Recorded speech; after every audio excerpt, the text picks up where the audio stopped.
DCX trade value 1529 কোটি, যা গতদিন ছিল 1352 কোটি প্লাস। ওয়াও, খুবই এক্সাইটেড, তাই না? সবাই যেখানে এক্সাইটেড, আমি কিন্তু সেখানে ভয় পাচ্ছি। কেন? তারও কারণ আছে। দেখুন, এখানে ট্রেড ভ্যালু 1529 কোটি প্লাস, এটা নিঃসন্দেহে মার্কেটের জন্য ভালো দিক। কিন্তু আমি যেখানে ভয় পাচ্ছি তারও কারণ আছে। চলুন দেখি ভয়ের কী কারণ। আসসালামু আলাইকুম, trade with stop loss BD চ্যানেলে আপনাদের সবাইকে স্বাগতম। ডিসিএক্স ক্লোজ হয়েছে 5516 পয়েন্টে এবং প্লাস 41.2 পয়েন্ট, যা গত কার্যদিবস থেকে বেশি। এটা নিঃসন্দেহে ভালো খবর, কিন্তু আমি ভয় পাচ্ছি এই কারণে, ডিসিএক্স দিনের এক সময় ছিল 5563 পয়েন্ট এবং ক্লোজ দিয়েছে 5516 পয়েন্টে। তাহলে মাইনাস কত? 47 পয়েন্ট। অর্থাৎ দিন শেষে ডিসিএক্স হাই থেকে ক্লোজ 47 পয়েন্ট মাইনাস, এবং ট্রেড ভ্যালু 1529 কোটি প্লাস। এই যে এটা, কিন্তু বারটা খেয়াল করুন কি দেখাচ্ছে এটা।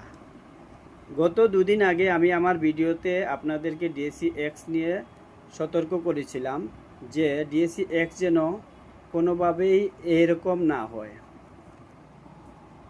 আমি এই জন্য ভয় পাচ্ছি যে ডিএসিএক্স এখানে সেই কাজ করার সংকেত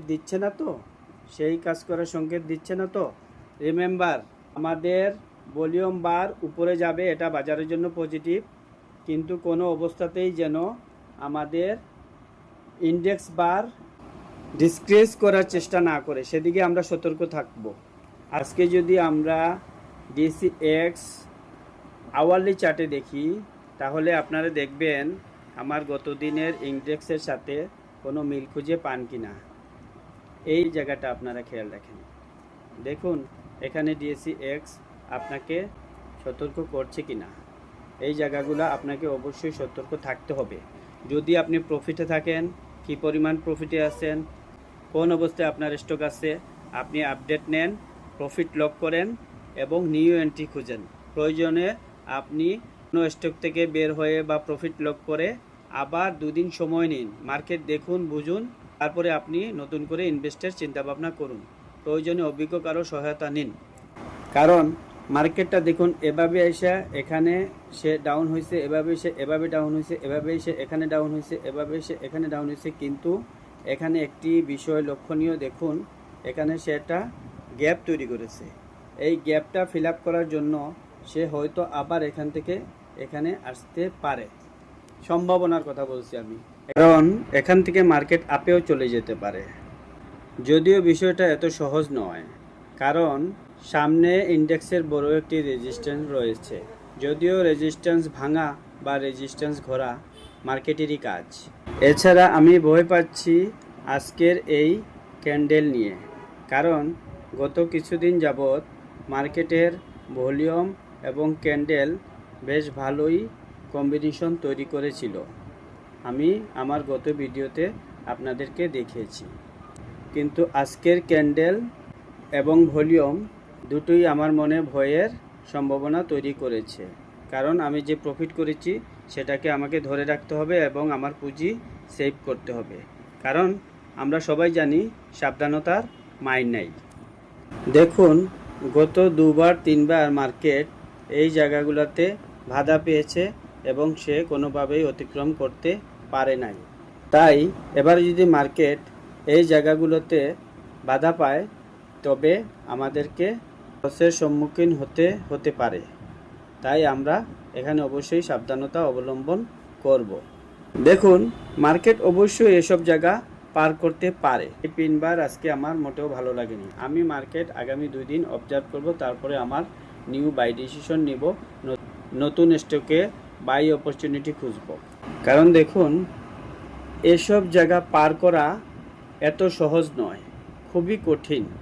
5,650 বা 5,700 এই লেভেলগুলো পার করে মার্কেটকে গতিময় করা খুবই কঠিন বর্তমান প্রেক্ষাপটে। যদি এটাকে সহজ করা হয়, বর্তমান সরকার যদি এটাকে ইচ্ছা করে বা মার্কেটের ভালোর জন্য কাজ করে, তবে সে এভাবে এটা করবে না। সে অবশ্যই এটা জিগজ্যাগ করে এখানে তারপরে আপমুভ করবে এবং এছাড়া ভলিউমেরও ধারাবাহিকতা রক্ষা করা দরকার আছে। যাই হোক, এবারে আমি তো কিছুদিন আগের DSE-X নিয়ে যে আপডেট ছিল সেটা আপনাদেরকে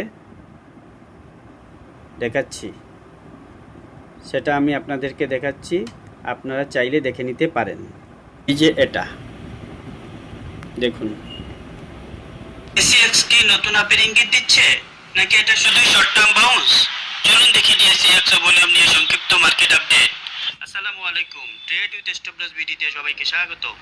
ঈদের পর আজ ছিল মার্কেটের প্রথম ট্রেডিং। আজ DSE-X 37 পয়েন্টের মতো বেড়ে 5,372 পয়েন্টে অবস্থান করছে এবং ভলিউম ছিল প্রায় 912 কোটি, যা গত কার্যদিবস থেকে প্রায় 32 কোটি বেশি।